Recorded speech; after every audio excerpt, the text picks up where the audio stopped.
Hello friends, आज हम लोग इंडियन पॉलिटी का एक बहुत महत्वपूर्ण सेक्शन डिस्कस करने जा रहे हैं। That is the preamble of Indian constitution, भारतीय संविधान की प्रस्तावना। भारतीय संविधान की प्रस्तावना के संदर्भ में हमें क्या क्या चीज़ें जाननी चाहिए, उस पर एक नज़र बनाते हैं।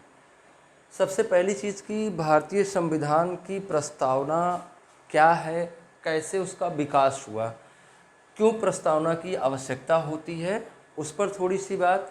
फिर हमारे भारतीय संविधान की प्रस्तावना कैसे हमारे भारतीय संविधान को एक ढांचा प्रदान करती है, कैसे एक स्ट्रक्चर देती है। जो भी हमारे संविधान के महत्वपूर्ण लक्षण हैं, कैसे उनको एक पैराग्राफ में या कैसे वो उनका प्रस्तुतिकरण करती है, जिससे हम ये समझ सकते हैं कि भारतीय संविधान का स्वरूप क्या है, भारतीय संविधान को लिखे जाने का उद्देश्य क्या है, संविधान सभा के लोगों ने क्या सोचा था भारतीय संविधान को बनाने के संदर्भ में। फिर दूसरी चीज़ हमें ये जाननी चाहिए कि क्या उद्देशिका मतलब ऑब्जेक्टिव रिजोल्यूशन, जो ही आगे चलकर प्रस्तावना बन जाती है, उद्देशिका कह सकते हैं या यहाँ पर आप उसको प्रस्तावना भी कह सकते हैं। तो एक सवाल ये भी है कि क्या उद्देशिका या प्रस्तावना संविधान का अंग है और क्या वो उसी तरह से संशोधनीय है जैसे संविधान के अन्य हिस्से। इस पर भी हम लोग चर्चा करेंगे। इसके अलावा इसका क्या महत्व है, कैसे ये भारतीय संविधान को एक अप्रतिमता देती है, कैसे उसको यूनिक बनाती है, इस पर भी हम लोग थोड़ा डिस्कशन करेंगे। तो अगर इतनी बातों पे हम लोग चर्चा करेंगे तो ये एक कॉम्पैक्ट बात हो जाएगी प्रियम्बल ऑफ इंडियन कॉन्स्टिट्यूशन के रेफरेंस में। एक एक करके हम डिस्कस करते हैं। सबसे पहले तो हम ये समझने का प्रयास करते हैं कि संविधान कहते किसे हैं। तो अगर आपको डिफाइन करना हो कि व्हाट इज़ कॉन्स्टिट्यूशन, तो कॉन्स्टिट्यूशन क्या है? सेट ऑफ रूल्स है, सेट ऑफ रूल्स है, कानून। हालांकि ये वैसा कानून नहीं है जैसा आप आईपीसी, सीआरपीसी और इस तरह के तमाम एक्ट में जो प्रावधान किए गए हैं, वैसा नहीं है। बल्कि ये क्या है? ये सोर्स ऑफ लॉ है।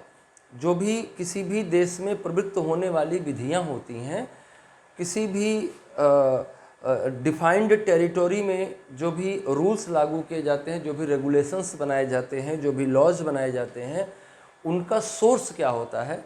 तो उनका सोर्स किसी भी देश का कॉन्स्टिट्यूशन होता है। लगभग 190 देशों के संविधान लिखे हुए हैं और जिनमें से 70% से अधिक देश ऐसे हैं जिनके संविधान में प्रस्तावना दी गई है या उनकी संविधान में कोई एक ऑब्जेक्टिव रिजोल्यूशन रखा गया है। मतलब ये है कि जितने भी लिखित संविधान हैं उनमें से अधिकांश ऐसे हैं जिन्होंने कोई ना कोई प्रस्तावना बनाई है। क्या उद्देश्य हो सकता है प्रस्तावना बनाने का? हम खाना बनाते हैं, उसमें नमक डालते हैं, उसमें बहुत सारा मसाला डालते हैं, तब जाके खाना तैयार होता है। जो भी मसाला डालते हैं वो सब क्या है? वो सब ये सारी चीज़ें हैं। आप सारा भी मसाला डाल दें लेकिन नमक ना हो तो फिर खाने का मज़ा नहीं आएगा। तो प्रस्तावना क्या है?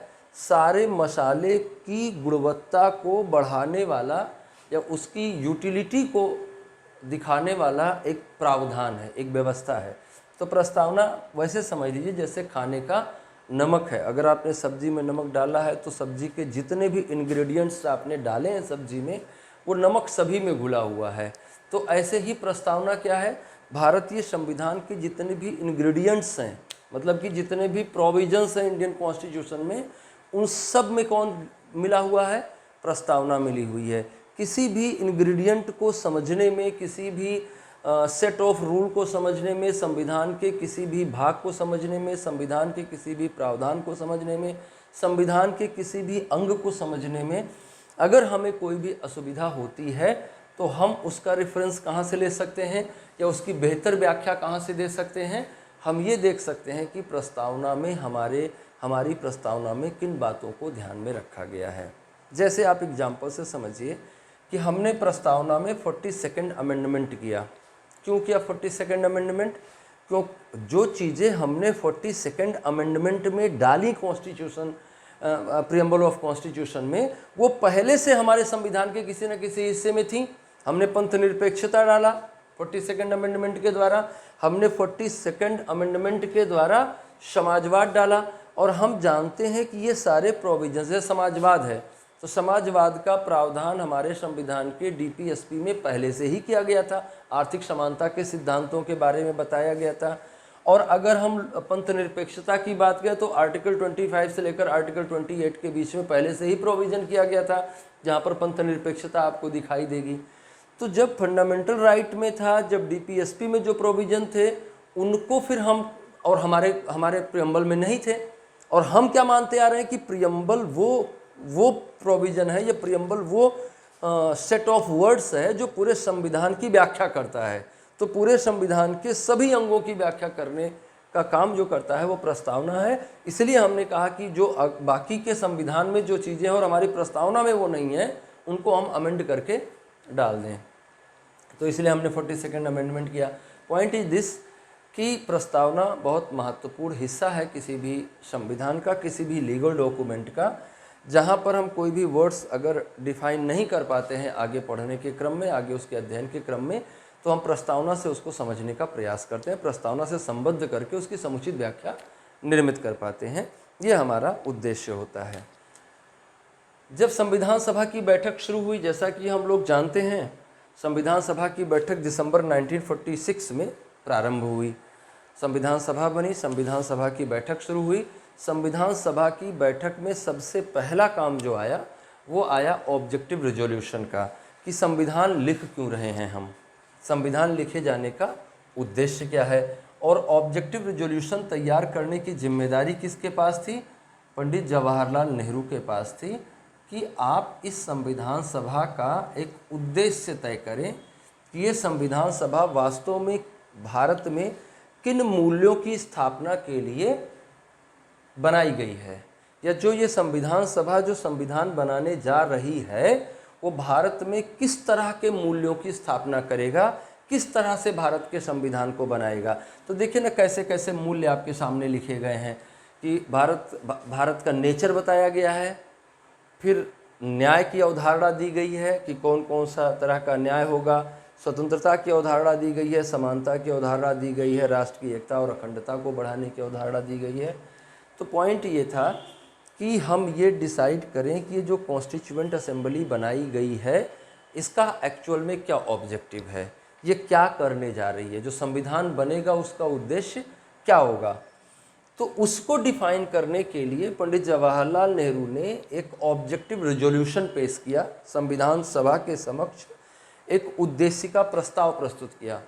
उद्देशिका प्रस्ताव जैसा कि नाम से यह स्पष्ट है, उद्देशिका प्रस्ताव था, मतलब कि संविधान को लिखे जाने का ऑब्जेक्टिव क्या है इसको डिफाइन करने वाला रिजोल्यूशन था वो। और वो 13 दिसंबर 1946 को कॉन्स्टिट्यूएंट असेंबली के समक्ष रखा गया, और उसे 22 जनवरी 1947 को कॉन्स्टिट्यूएंट असेंबली द्वारा स्वीकार कर लिया गया कि हाँ ये संविधान लिखे जाने का उद्देश्य है। और उसी उद्देशिका प्रस्ताव में ये सारे शब्दों का प्रयोग किया गया था, हालांकि कुछ इसमें से बाद में भी लिए गए। 42nd अमेंडमेंट के द्वारा कुछ शब्दों को जोड़ा गया, हम आगे उनकी बात करेंगे। ये उद्देशिका प्रस्ताव कहाँ से प्रेरित था? तो ये बेसिकली अमेरिकन कॉन्स्टिट्यूशन से प्रेरित था। जैसे यूएस कॉन्स्टिट्यूशन में ये व्यवस्था है कि वहाँ के संविधान की प्रस्तावना में ये लिखा गया है कि हम अमेरिका के लोग, हम संयुक्त राष्ट्र अमेरिका के लोग अमेरिका को ब्ला ब्ला ब्ला ब्ला बनाएंगे, ये करेंगे वो करेंगे। तो हमने भी स्टार्ट किया कि be the people of India, हम भारत के लोग भारत को क्या करेंगे, ये सारा कुछ बनाएंगे, ये सारे न्याय सुनिश्चित करेंगे, सारी समानता सुनिश्चित करेंगे, स्वतंत्रता सुनिश्चित करेंगे, और तमाम बातें इसमें कही गई। तो अगर आप इस तरह से देखें तो जो उद्देशिका प्रस्ताव था वो 2-3 बातें यहाँ फैक्चुअली आपको ध्यान रखनी है कि 13 दिसंबर 1946 को इंट्रोड्यूस किया गया। कहाँ इंट्रोड्यूस किया गया? ये कॉन्स्टिट्यूएंट असेंबली के समक्ष। 22 जनवरी 1947 को कॉन्स्टिट्यूएंट असेंबली ने इसको स्वीकार किया, और यही उद्देशिका प्रस्ताव ही आगे चलकर क्या बन गया? भारतीय संविधान की प्रस्तावना बन गया, या उसी को हमने प्रियम्बल ऑफ कॉन्स्टिट्यूशन कहना प्रारंभ कर दिया। कहाँ से इसकी शब्दावलियाँ प्रेरित हैं? तो यूएस कॉन्स्टिट्यूशन से प्रेरित हैं। इसको ड्राफ्ट किसने किया, इसको बनाया किसने? पंडित जवाहरलाल नेहरू ने बनाया। तो ये बातें आप संविधान की प्रस्तावना के संदर्भ में एक फैक्चुअल दृष्टिकोण से ध्यान रखिएगा, एग्जाम में पूछा जाता है। अब बात आती है कि इन शब्दों का क्या मतलब है और क्यों इन शब्दों को रखा गया, कैसे इनकी व्याख्या की जा सकती है, क्या ये होते हैं, क्या उद्देश्य है इनको लिखे जाने का, तो इसको हम लोग ज़रा समझने का प्रयास करते हैं। भारतीय संविधान की प्रस्तावना कुछ इस प्रकार से है। हम भारत के लोग भारत को संपूर्ण प्रभुत्व संपन्न, समाजवादी, पंथनिरपेक्ष, लोकतंत्रात्मक गणराज्य बनाने के लिए तथा उसके सभी नागरिकों को सामाजिक, आर्थिक, राजनैतिक न्याय, विचार, अभिव्यक्ति, विश्वास, धर्म और उपासना की स्वतंत्रता, विचार, अभिव्यक्ति, विश्वास, धर्म और उपासना की स्वतंत्रता प्रदान करने, प्रतिष्ठा और अवसर की समता प्राप्त कराने के लिए तथा व्यक्ति की गरिमा और राष्ट्र की एकता और अखंडता को सुनिश्चित करने वाली बंधुता बढ़ाने के लिए आज दिनांक 26 नवंबर 1949 मिति मार्गशीर्ष शुक्ल सप्तमी को इस संविधान को अंगीकृत, अधिनियमित और आत्मार्पित करते हैं। ये सारे शब्द बहुत ही महत्वपूर्ण हैं, बहुत ही इनकी व्याख्या होनी चाहिए और बहुत ही ब्रॉड माइंड से इनको आपको समझने की आवश्यकता है। बहुत ही क्वेश्चंस यहाँ से बन सकते हैं, मुख्य परीक्षा में भी और प्रारंभिक परीक्षा में भी। अगर हम ध्यान से देखें तो देखिए, दो बातें हमें समझनी हैं। संविधान की प्रस्तावना शुरू कहाँ से होती है? हम भारत के लोग, हम भारत के लोग,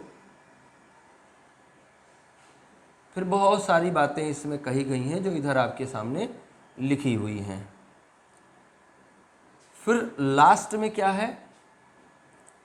इस संविधान को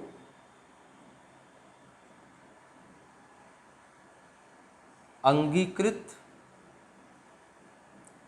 अधिनियमित और आत्मार्पित करते हैं।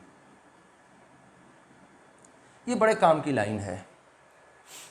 मतलब ये संविधान बनाया किसने? We the people of India ने। अंगीकृत किसने किया? हम भारत के लोगों ने, we the people of India ने।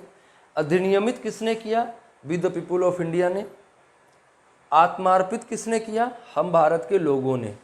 तो हम भारत के लोग भारत को संपूर्ण प्रभुत्व संपन्न, समाजवादी, पंथनिरपेक्ष, लोकतंत्रात्मक गणराज्य, मतलब जो नेचर ऑफ स्टेट बता रहा है, ये नेचर ऑफ स्टेट इंडिया का कैसा होगा? संपूर्ण प्रभुत्व संपन्न होगा, समाजवादी होगा, पंथनिरपेक्षता वाला होगा, लोकतांत्रिक होगा, गणराज्य होगा। ये क्या है? ये नेचर ऑफ स्टेट होगा इंडिया का।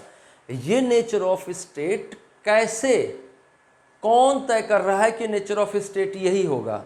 ये नेचर ऑफ स्टेट यही होगा, ये कौन तय कर रहा है? With the people of India. हम भारत के लोग इसको तय कर रहे हैं कि नेचर ऑफ द स्टेट ये होगा जिसमें सॉवरेंटी होगी, जिसमें सोशलिज्म होगा, जिसमें सेकुलरिज्म होगा, जिसमें डेमोक्रेसी होगी, जिसमें रिपब्लिकन आइडियाज होंगे। फिर ये कह रहा है कि सामाजिक, आर्थिक, राजनैतिक न्याय, तो किसको मिलेगा? ये सामाजिक, आर्थिक, राजनैतिक न्याय किसको मिलेगा? With the people of India को मिलेगा। कौन देगा? With the people of India देंगे। तो हम भारत के लोग भारत के लोगों को सामाजिक, आर्थिक, राजनैतिक न्याय देंगे। विचार, अभिव्यक्ति, विश्वास, धर्म और उपासना की स्वतंत्रता देंगे। कौन देगा भाई? With the people of India देंगे। किसको देंगे? With the people of India को देंगे। प्रतिष्ठा और अवसर की समता और व्यक्ति की गरिमा और राष्ट्र की एकता और अखंडता को सुनिश्चित करने वाली बंधुता बढ़ाएंगे। कौन बढ़ाएगा? हम भारत के लोग। किसके लिए बढ़ाएंगे? हम भारत के लोग के लिए बढ़ाएंगे। तो ये बहुत ही महत्वपूर्ण है भारत के संविधान की प्रस्तावना में ये शब्द, हम भारत के लोग, क्योंकि जितनी भी व्यवस्था दी गई है भारत के संविधान में वो किसके लिए है? With the people of India के लिए है। किसके द्वारा है? With the people of India के द्वारा है। जो लोकतंत्र की परिभाषा है कि जिसमें जनता के लिए, जनता के द्वारा, जनता का शासन लोकतंत्र कहा जाता है। हालांकि अभी ये परिभाषा बदल गई है और ये परिभाषा कुछ इस तरह से हो गई है कि जिसमें लोकतंत्र एक ऐसी व्यवस्था है जिसमें जनता के द्वारा जनता की ऐसी की तैसी, उसको कहते हैं डेमोक्रेसी। तो जनता के लिए जनता के द्वारा जनता की ऐसी की तैसी, उसको कहते हैं डेमोक्रेसी। कुछ इस तरह से आजकल डेमोक्रेसी चल रही है हमारी, है ना। तो अभी हम इन शब्दों का थोड़ा थोड़ा मीनिंग समझते हैं कि प्रभुत्व संपन्न होने का क्या मतलब है, समाजवादी होने का क्या मतलब है, पंथनिरपेक्ष होने का क्या मतलब है, लोकतांत्रिक होने का क्या मतलब है, क्या समझना चाहिए हमें इनके संदर्भ में, उन पे हम लोग थोड़ी थोड़ी बातें करते हैं।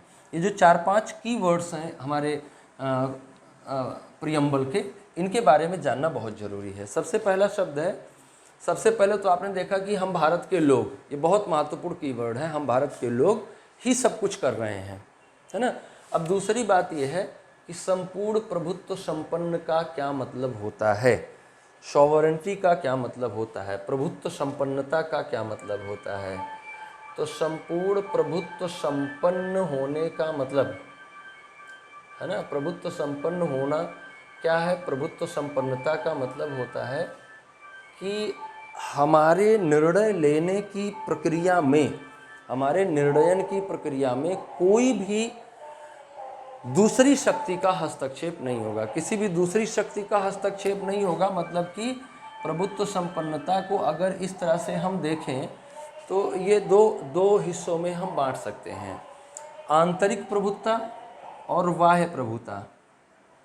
एक है आंतरिक प्रभुता और दूसरी है बाह्य प्रभुता।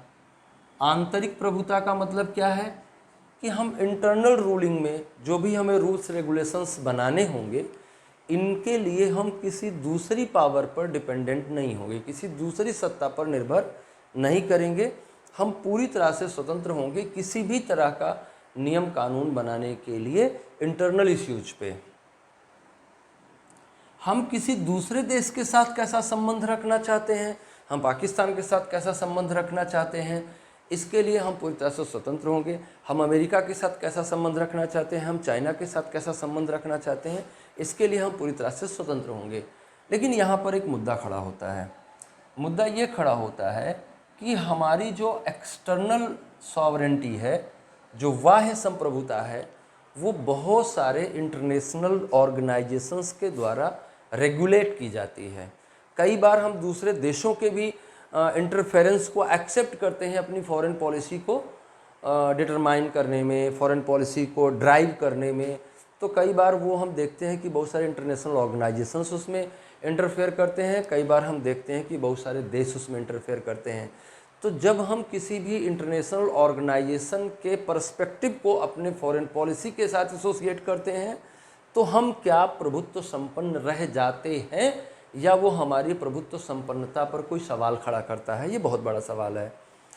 जैसे हम कॉमनवेल्थ के मेंबर हैं, जैसे हम यूनाइटेड नेशन ऑर्गेनाइजेशन के मेंबर हैं, जैसे हम WTO के मेंबर हैं, तो हम being the member of WTO, Commonwealth, United Nation Organization, हमें उनके द्वारा जारी किए गए गाइडलाइंस को फॉलो करना पड़ता है अपनी फॉरेन पॉलिसी के डिटर्मिनेशन में। वो एक मेजर डिटर्मिनेंट के रूप में काम करते हैं। तो क्या वैसी स्थिति में हम अपनी प्रभुता के साथ समझौता करते हैं? इसका जवाब होगा नहीं। क्यों? क्योंकि इनमें से किसी भी ऑर्गेनाइजेशन का, जिनका भी हमने नाम लिया, यूनाइटेड नेशन ऑर्गेनाइजेशन है, जिसमें हमने आपको बताया कि कॉमनवेल्थ है, जिसमें हमने आपको बताया WTO है, शार्क है, बिम्स्टेक है, दुनिया जहान है, तो इन सारे ऑर्गेनाइजेशंस में मेंबरशिप का जो कॉन्सेप्ट है वो हमारा वॉलेंटरी मेंबरशिप है। हम चाहें तो लें, चाहे तो छोड़ दें।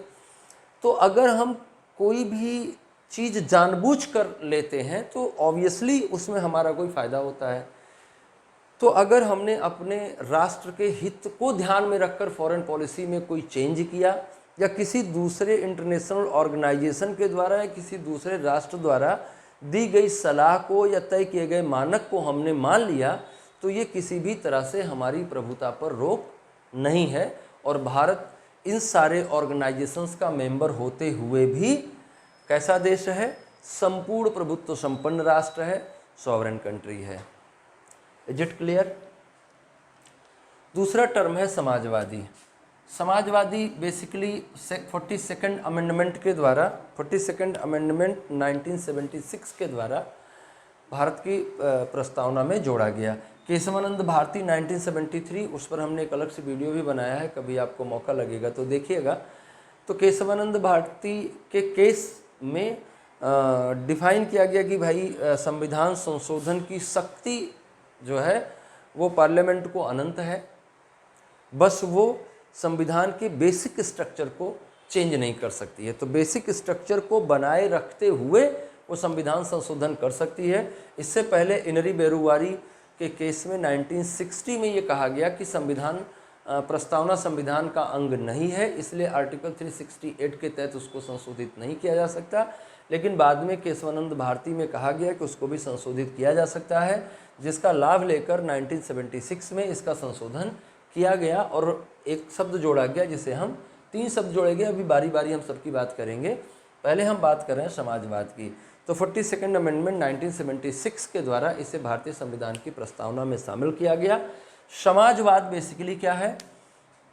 समाजवाद बेसिकली एक आर्थिक अवधारणा है, एक इकोनॉमिक कॉन्सेप्ट है समाजवाद, है ना। और ये मानता है कि समानता आर्थिक रूप से सुनिश्चित की जानी चाहिए। इसको हमने बताया, पहले भी हम लोगों ने बात करी कि आखिर इसको शामिल क्यों किया गया इंडियन कॉन्स्टिट्यूशन के प्रियम्बल में। तो हमने बताया इसका रीज़न ये था कि समाजवाद के प्रोविज़न पहले से ही भारतीय संविधान के कुछ हिस्सों में थे और उनको प्रस्तावना में शामिल किया जाना चाहिए था, इसे समाजवाद को लाया गया। समाजवाद बेसिकली क्या है? समाजवाद आय की समानता के धारणा पर आधारित है, आय की समानता की धारणा पर, और सबसे पीछे खड़े हुए व्यक्ति के कल्याण पर आधारित है। सबसे पीछे या सामाजिक विकास के सबसे निचले पायदान पर खड़े हुए व्यक्ति की ओर देखने की धारणा है समाजवाद। इसकी विपरीत विचारधारा क्या है? पूंजीवाद है। तो भारत में समाजवाद लाया गया किस उद्देश्य से? आय की समानता को बढ़ाने के लिए, और सबसे पीछे समाज में सबसे पीछे खड़ा हुआ व्यक्ति था उस तक सरकार की पहुंच सुनिश्चित करने के लिए इसको लाया गया कि सरकार उस तक पहुंच पाए। आप जानते हैं समाजवाद के 2 मॉडल हैं, एक को मार्क्सवादी, अगर हम बहुत सारे मॉडल हैं, हम अभी उन पर नहीं जा रहे हैं, हमारा टॉपिक समाजवाद नहीं है, हम भारत में कौन सा समाजवाद है उसकी बात कर रहे हैं। तो गांधीयन समाजवाद भी है, तो एक मार्क्सिस्ट समाजवाद है, मार्क्सवादी समाजवाद है, और एक गांधीवादी समाजवाद है। तो ये भी एक बड़ा मुद्दा है कि भारत का जो समाजवाद है वो कैसा है, गांधीवादी समाजवाद है या मार्क्सवादी समाजवाद है। जो हमने अपने संविधान की प्रस्तावना में समाजवाद शब्द का प्रयोग किया है, ये हमारे संविधान को किस तरह की व्यवस्था दे रहा है? मार्क्सवादी समाजवाद की व्यवस्था दे रहा है या गांधीवादी समाजवाद की व्यवस्था दे रहा है? 1983 में डीएस नकारा वर्सेस यूनियन ऑफ इंडिया एक केस आया। डीएस नकारा वर्सेस यूनियन ऑफ इंडिया एक केस आया, जिसमें सर्वोच्च न्यायालय ने ये निर्णय दिया कि भारत का जो समाजवाद है वो मार्क्सवादी समाजवाद और गांधीवादी समाजवाद का ब्लेंड है, दोनों का मिश्रण है, दोनों का बेहतरीन मिश्रण है, मार्क्सवादी समाजवाद और गांधीवादी समाजवाद का। लेकिन भारत का समाजवाद का झुकाव किधर है? भारत के समाजवाद का झुकाव गांधीयन सोशलिज्म की ओर है, जहां गांधी कहते हैं कि सभी लोगों को समान अवसर मिलना चाहिए आगे बढ़ने का। तो जब समाजवाद शब्द लाया गया भारतीय संविधान में, तो भारतीय संविधान की पार्लियामेंट में इस पर डिस्कशन के दौरान बताया गया कि भारतीय समाजवाद अपनी तरह का यूनिक समाजवाद होगा, जिसे आप लोकतांत्रिक समाजवाद कह सकते हैं या भारतीय समाजवाद कह सकते हैं। और ये समाजवाद भारत के सभी व्यक्तियों को अपने विकास का समान अवसर उपलब्ध करवाने का कार्य सुनिश्चित करेगा। तो ये रहा हमारा समाजवाद। पंथनिरपेक्षता भी 42nd अमेंडमेंट के द्वारा जोड़ा गया। पंथनिरपेक्षता का क्या मतलब होता है? देखिए, अगर हम धर्म के आधार पर राज्यों की स्थिति का परीक्षण करें कि भाई कोई भी राज्य में धर्म की क्या स्थिति है, तो धर्म और राज्य के संबंध पर अगर हम बात करें कि भाई राज्य और धर्म के संबंध कैसे विकसित होते हैं, तो इस बात पर अगर हम ध्यान दें, राज्य और धर्म का संबंध, तो इसमें आपको 3 तरह के राज्य दिखाई देंगे। एक तो वो हैं जो एथीस्ट हैं, जो नास्तिक हैं, मतलब कि वो ईश्वर में विश्वास नहीं करते। जैसे नॉर्थ कोरिया है, वहाँ पे किसी भी भगवान की पूजा करते हुए आप पकड़े गए तो आपको दंडित किया जाएगा। कैसा समाज है वो, कैसा कंट्री है, एथीस्ट है। दूसरे क्या होते हैं, वो थियोक्रेटिक होते हैं। थियोक्रेटिक का मतलब है कि कोई ना कोई स्टेट रिलीजन होगा उनका। तो वो कैसे कहे जाते हैं, वो कहे जाते हैं धर्मतंत्रीय राज्य। जैसे आप देखिए ना, आपके पड़ोस में श्रीलंका है ना, आपके पड़ोस में भूटान है, ये दोनों क्या हैं, बौद्ध देश हैं। इनका स्टेट रिलीजन है बुद्धिज़्म, है ना। और इसके अलावा अफ़गानिस्तान है, पाकिस्तान है, बांग्लादेश है। इनका स्टेट रिलीजन क्या है, इनका स्टेट रिलीजन इस्लाम है। आपके पड़ोस में नेपाल है, 5-6-7 साल पहले उसका स्टेट रिलीजन हिंदू हुआ करता था। तो इस तरह से आप देखेंगे कि कोई ना कोई धर्म बहुत सारे देशों का है, तो उनको हम क्या कहते हैं, धर्मतंत्रीय व्यवस्था वाले राज्य कहते हैं या थियोक्रेटिक स्टेट्स कहते हैं। जो ऐसे स्टेट होते हैं जो धर्म को मानने की पूरी स्वतंत्रता देते हैं। जैसे हम लोग कई बार बड़ा निगेटिव रेफरेंसेज में इसको यूज कर लेते हैं और हम पंथ निरपेक्षता का मतलब नास्तिक समझ लेते हैं। यहाँ क्लियर कर लीजिए आप कि नास्तिक क्या है, जो धर्म की बात ही नहीं करता, ईश्वर की बात ही नहीं करता, है ना, वो कौन है, नास्तिक है। धर्मतंत्री ये वो है जिसका स्टेट रिलीजन होगा। और जो पंथ निरपेक्ष है वो क्या है, पंथ निरपेक्ष वो है जो पंथ निरपेक्ष है। पंथ निरपेक्ष मतलब कि किसी भी पूजा पद्धति के समर्थन में नहीं है। इसका ये कतई मतलब नहीं है कि लोगों का कोई धर्म नहीं है। हमारा धर्म हो सकता है, आपका कुछ और धर्म हो सकता है, किसी और का कुछ और धर्म हो सकता है।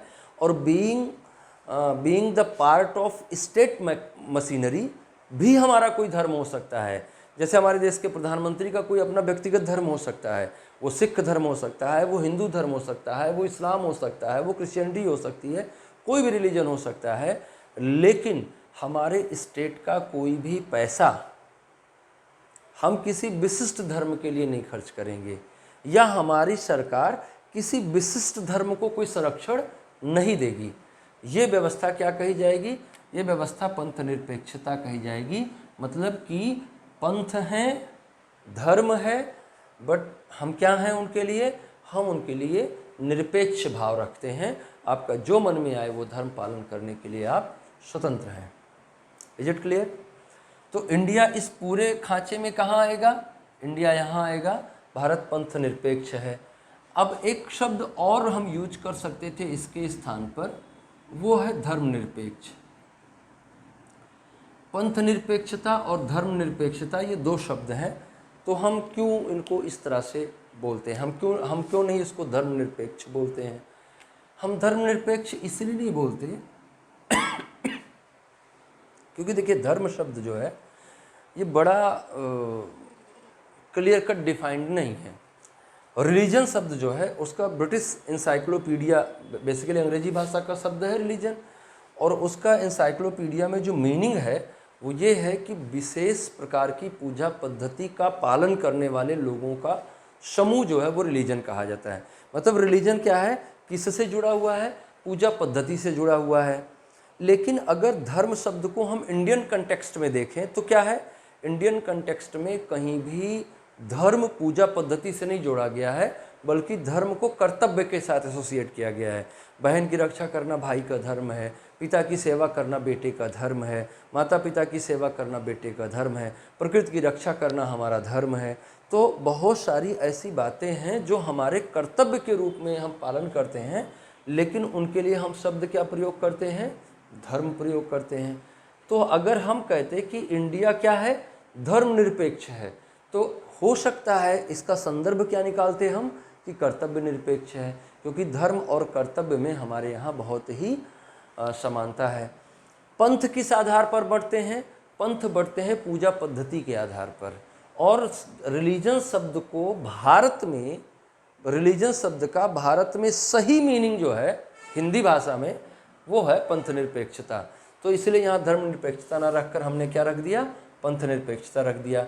तो भारत कैसा देश है, पंथ निरपेक्ष देश है, लोकतंत्रात्मक है भारत, लोकतंत्रात्मक है, डेमोक्रेटिक है।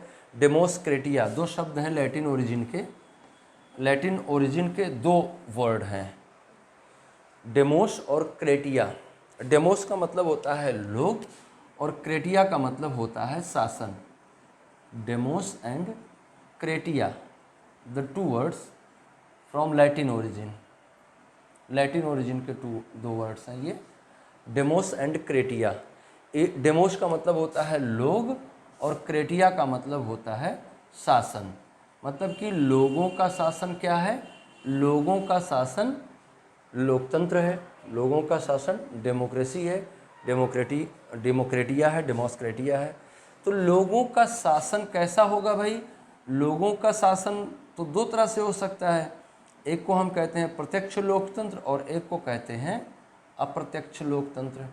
प्रत्यक्ष लोकतंत्र में सारे निर्णय डेमोस के द्वारा लिए जाते हैं, सारे निर्णय जनता के द्वारा लिए जाते हैं और निर्णय लेने में वो डायरेक्टली पार्टिसिपेट करती है, जैसे आप जानते हैं स्विट्जरलैंड। लेकिन ये छोटे कम पॉपुलेशन वाली कंट्रीज में तो पॉसिबल है, जो बड़े जनसंख्या वाले देश हैं वहाँ पर प्रत्यक्ष रूप से हर निर्णय में जनता को पार्टिसिपेंट बनाना टेक्निकली पॉसिबल नहीं है। इसलिए जहाँ प्रत्यक्ष लोकतंत्र नहीं होता है वहाँ क्या होता है, वहाँ पर अप्रत्यक्ष लोकतंत्र होता है। और अप्रत्यक्ष लोकतंत्र कैसे होता है, ये प्रतिनिधि मूलक है, रिप्रेजेंटेटिव इसमें चुने जाते हैं और आपने जो भी रिप्रेजेंटेटिव चुना है वो आपकी बात को उठाएगा, आपका जो भी दृष्टिकोण है उसको वो रिप्रेजेंट करेगा। तो भारत में लोकतंत्र कैसा है, भारत में डेमोक्रेसी कैसी है, तो वो इनडायरेक्ट डेमोक्रेसी है, अप्रत्यक्ष लोकतंत्र है। और अप्रत्यक्ष लोकतंत्र के भी दो तरीके होते हैं, एक को हम अध्यक्षात्मक लोकतंत्र कहते हैं, एक को संसदीय लोकतंत्र कहते हैं। तो भारत में किस तरह का लोकतंत्र है, वो संसदीय लोकतंत्र है। तो भारत क्या है, लोकतांत्रिक है, जिसमें जनता के द्वारा जनता का शासन किया जाता है। अगली बात है कि गणराज्य है भारत। गणराज्य का मतलब क्या है, गणराज्य का मतलब होता है कि अगर हम डेमोक्रेटिक हैं तो शासन की सारी मशीनरी पर किसका नियंत्रण होगा, जनप्रतिनिधियों का नियंत्रण होगा। पूरा शासन जनप्रतिनिधियों के माध्यम से चलाया जाएगा और जो जनप्रतिनिधि होंगे, जो भी पीपल्स रिप्रेजेंटेटिव होंगे, वो कहाँ से, अच्छा पीपल्स रिप्रेजेंटेटिव के अलावा एक हेड ऑफ द नेशन हो, जो हेड ऑफ द नेशन है ये कहाँ से आएगा, तो डेमोक्रेसी में कहाँ से आएगा, ये इलेक्ट होके आएगा। और अगर इलेक्ट होके नहीं आया तो क्या हो जाएगा, इलेक्ट होके नहीं आया तो मोनार्की हो जाएगा, वो जो है राजतंत्रात्मक हो जाएगा, जैसे ब्रिटेन में है। लेकिन इंडिया में कैसा है, वो इलेक्ट होके आता है। इसलिए इंडिया कैसा है, head of the nation Bharat का कौन है, head of the nation Bharat का प्रेसिडेंट है। प्रेसिडेंट भारत में कैसे आता है, इलेक्ट होके आता है। पॉइंट इज दिस कि head of the nation must be elected, nominated या any other form of nomination, चाहे वो चुन के आए, चाहे वो नॉमिनेट करके आए या कोई और तरीका हो उसके नॉमिनेशन का, जैसे चीन है उस तरह से भी कोई सिस्टम हो। चीन का भी वो इलेक्टेड ही होता है, सो कॉल्ड इलेक्टेड होता है। तो उसको हम क्या कहेंगे, इस तरह के मॉडल को क्या कहेंगे हम, इस तरह के मॉडल को हम रिपब्लिक कहेंगे या गणराज्य कहेंगे। अभी गणराज्य और लोकतंत्र को हमें अलग अलग करके देखना होता है। सामान्यतः हमको लगता है कि जो लोकतांत्रिक देश होते हैं वो सब गणराज्य होते हैं, पर ऐसा होता नहीं है। कई सारे लोकतांत्रिक देश ऐसे भी हैं जो गणराज्य नहीं है। जैसे आप ब्रिटेन को देख लीजिए, ब्रिटेन का हेड ऑफ द नेशन कौन है, किंग है। और किंग कौन है, ये बाई बर्थ है, हायरार्की बाई बर्थ है, हेरिडिटेशन से तय किया जाता है कि कौन होगा हेड ऑफ द नेशन। लेकिन हमारे यहाँ हेड ऑफ द नेशन कौन है, हमारे यहाँ head of the nation president है, जो कि इलेक्ट किया जाता है। तो हम समझ गए कि गणराज्य क्या होता है, लोकतंत्र क्या होता है, पंथ निरपेक्षता क्या है, समाजवाद क्या है, प्रभुता क्या है। अब बात आती है कि न्याय की क्या व्यवस्था है, न्याय क्या है। तो न्याय में हमने 3 चीज़ों पर जोर दिया है। सामाजिक न्याय मतलब कि किसी भी तरह से समाज का जो वर्टिकल डिवीज़न है इसको समाप्त किया जाए। सामाजिक न्याय की स्थापना कैसे हो पाएगी? सामाजिक न्याय की स्थापना हो पाएगी जो सोसाइटी ऐसे बनी है, तो कोई टॉप पे है, कोई टो पे है। जैसा कि हमारा समाज पहले से बटा हुआ है 4 वर्णों में, जिसमें से एक वर्ण ऊपर है, फिर उससे नीचे है, फिर उससे नीचे है, उससे नीचे है। ये क्या है? ये है वर्टिकल डिवीजन ऑफ सोसाइटी। ये सामाजिक न्याय की अवधारणा क्या कहती है कि देखिए, विभाजन मुक्त समाज तो कभी हो नहीं सकता, विभाजन समाज में हमेशा रहेगा, लेकिन समाज का ये विभाजन वर्टिकल ना होकर हॉरिजेंटल होना चाहिए। सोसाइटी ऐसे ऐसे ऐसे ऐसे बटी होनी चाहिए कि ये समूह ये करेगा, ये समूह ये करेगा, ये समूह ये करेगा, ये समूह ये करेगा। जैसे हमारे समाज का विभाजन सबसे पहले स्तर पे क्या हुआ? सबसे पहला जो हमारा समाज निर्मित हुआ वो विभाजित समाज हुआ, विभाजन हुआ। लेकिन वो कैसे विभाजन हुआ? वो कर्म के आधार पर विभाजन हुआ। लोगों के अलग अलग कर्मों के आधार पर सामाजिक समूह बनाए गए। तो आज भी उस आधार पर सामाजिक समूह बने हैं। भारत में जितनी भी जातियां हैं उनमें सभी जातियों के साथ कोई ना कोई कर्तव्य जुड़ा हुआ है, कोई ना कोई उनकी ड्यूटी जुड़ी हुई है, कोई ना कोई उनके साथ व्यवसाय जुड़ा हुआ है। लेकिन व्यवसाय को हमने ऊपर नीचे कर रखा है, भाई ये वाला ज़्यादा ग्रेट है, ये वाला कम है, ये वाला कम है, ये वाला कम है, ये वाला ख़राब है। हम इसको क्या करना है? हमें इसको ऐसे कर देना है। डिवीज़न कैसा सोसाइटी का? हॉरिजेंटल होना चाहिए। समता मूलक समाज कैसा होगा? एक ही जगह पर सारे लोग खड़े होंगे, एक ही धरातल पर सारे लोग खड़े होंगे। सामाजिक न्याय की अवधारणा ये है। आर्थिक न्याय की अवधारणा तो ये होती है कि सभी को समान सोर्सेज मिलें, या जो भी देश को इनकम होती है, जो भी राष्ट्र को इनकम होती है, वो इक्वली डिस्ट्रीब्यूट हो, which is impossible, near to impossible. तो इम्पॉसिबल, लगभग इम्पॉसिबल है। तो हम क्या कर सकते हैं वहाँ पे? हम वहाँ पे ये कर सकते हैं कि सबको अपने आर्थिक विकास का समान अवसर प्रदान करके हम आर्थिक न्याय की अवधारणा को स्थापित कर सकते हैं। राजनैतिक न्याय की अवधारणा ये है कि हमें इलेक्ट होने का राइट है और इलेक्ट करने का राइट है, चुनने का अधिकार है और चुने जाने का अधिकार है।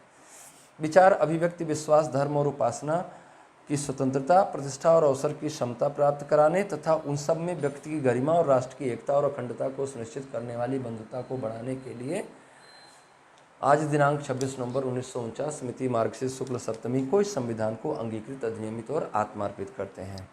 विचार, अभिव्यक्ति, विचार आएगा, विचार की स्वतंत्रता होती ही होती है। तो विचार की स्वतंत्रता है तो हमको क्या होनी चाहिए? अभिव्यक्त। अगर हमारे मन में विचार आया और उसको अभिव्यक्त नहीं करने दिया गया तो ये तो तानाशाही हो गई, ये तो राजतंत्र हो गया। हमारे मन में आया कि भाई सरकार गलत कर रही है, लेकिन हमें वैसा करने से मना कर दिया गया, तो ये क्या है? ये तो किसी भी तरह से डेमोक्रेसी नहीं है, ऑटोक्रेसी है ये। विचार आया, उसकी अभिव्यक्ति की आज़ादी मिलनी चाहिए।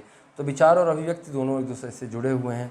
हमें हमारे फेथ, हमारा जो भी विश्वास है उसके लिए स्वतंत्रता होनी चाहिए। उस विश्वास के अनुसार धर्म पालन करने की और उपासना पद्धति अपनाने की स्वतंत्रता होनी चाहिए। हमारी प्रतिष्ठा पर कोई आँच नहीं आनी चाहिए और हमें अवसर की समानता मिलनी चाहिए। व्यक्ति की गरिमा को सुनिश्चित किया जाना चाहिए और राष्ट्र की एकता और अखंडता को बढ़ाने का प्रयास किया जाना चाहिए। तो ये सारे हमारे कीवर्ड्स हैं इंडियन कॉन्स्टिट्यूशन का जो प्रियम्बल है उसके लिए, और बहुत ही महत्वपूर्ण है। अब अगली बात है कि क्या संविधान, क्या प्रस्तावना या उद्देशिका संविधान का अंग है? तो इस संदर्भ में 3 मामले हैं। इनरी बेरुवारी, उन्होंने कहा, इस केस में सर्वोच्च न्यायालय ने कहा कि संविधान का अंग नहीं है प्रस्तावना, और उसमें संशोधनीयता नहीं है। कि सवरंद भारती का मामला आया, उसमें कहा गया कि प्रस्तावना संशोधनीय और फिर संशोधन भी किया गया। SR बोम्मई का मामला आया, उसमें भी कहा गया कि ये संशोधनीय है और इसका संशोधन भी किया गया। महत्व क्या है इसका? बहुत महत्वपूर्ण है भारतीय संविधान की प्रस्तावना। इसी के आधार पर हम तय करते हैं कि भारत के संविधान के विभिन्न हिस्सों को लिखे जाने का उद्देश्य क्या है, और संविधान के किसी भी अंग की, किसी भी शब्द की समुचित व्याख्या न कर पाने की स्थिति में हम क्या करते हैं? हम यहाँ से अपने रेफरेंसेस को डिराइव करते हैं और उनके आधार पर हम अपनी व्याख्या करते हैं। तो संविधान की प्रस्तावना के संदर्भ में इतनी सारी बातें बहुत महत्वपूर्ण थी। आपने उनको सुना और समझा और वीडियो अगर आपको अच्छा लगा तो आप और लोगों तक इसे पहुंचाइए और लोगों को प्रेरित करिए इसको और भी आगे बढ़ाने के लिए। चैनल को सब्सक्राइब करिए, लाइक करिए। तो ये सारी चीज़ें हैं। इनमें से आपको ध्यान रखना है ऑब्जेक्टिव रिजोल्यूशन के बारे में, 42nd अमेंडमेंट के बारे में, ये 3 केस के बारे में बस। और अगर आपको कभी कुछ लिखने के लिए आता है बड़े पैसेज में, बड़े आंसर में, तो आप इन सारी बातों का ध्यान रखिएगा। ये सारी चीज़ें आपको एस्से में, इंटरव्यू में बहुत सारा हेल्प करेंगी। तो इनको आप पढ़िए और अगले लेक्चर में हम लोग नागरिकता पढ़ेंगे, सिटीजनशिप के लिए क्या क्या प्रोविजंस हैं इंडिया में, उस पर बात करेंगे। तब तक के लिए नमस्कार।